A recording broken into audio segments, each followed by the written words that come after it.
Un homme est venu voir le prophète sallallahu alayhi wa sallam, rapporté par At-Tirmidhi, pour vous rappeler que c'est à la portée de toutes et tous, et que c'est l'essentiel, c'est le plus important. Il dit, ô messager de Dieu, les actes sont devenus énormes, il y a beaucoup d'actes d'adoration, beaucoup de commandements, beaucoup de choses à faire. Ce n'est pas une plainte de sa part, mais c'est pour, regardez, il voulait venir à l'essentiel. Donne-moi le meilleur moyen. Et il dit, oh messager d'Allah, il y a de plus en plus d'actes à faire, des commandements, etc. Donne-moi une chose, une recommandation à laquelle je m'agripperai. C'est comme s'il disait, oh messager d'Allah, tu es le meilleur des enseignants, donne-moi la meilleure des choses à faire.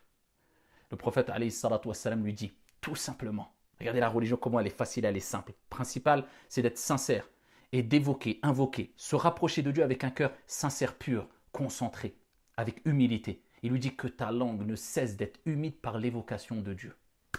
Pas par l'évocation des gens. Parce que comme le dit Ibn al-Qayyim, se rappeler de Dieu est une guérison. Se rappeler des gens est une maladie. Ou dis si tu veux, est un poison.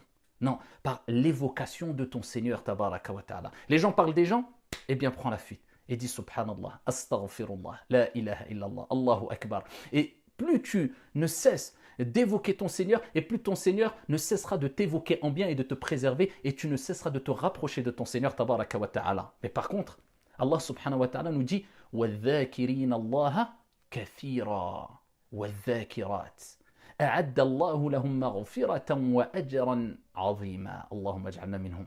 Il n'a pas dit celles et ceux qui évoquent Dieu. La condition, celles et ceux, il précise bien, les hommes et les femmes, ils sont au même niveau quant à la récompense, bien sûr. Les hommes et les femmes qui évoquent fréquemment, en abondance, fréquemment leur Seigneur tabaraka wa ta'ala, on leur a certes préparé. Allah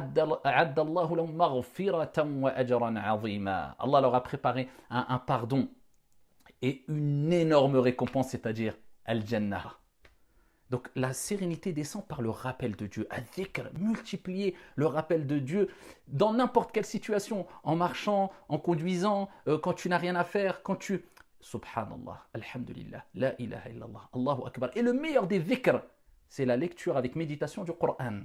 Inna nahnu nazzalna dhikr wa inna lahu lahafidhun. Et quels sont les mérites immenses, tu ne peux peut-être même pas t'imaginer.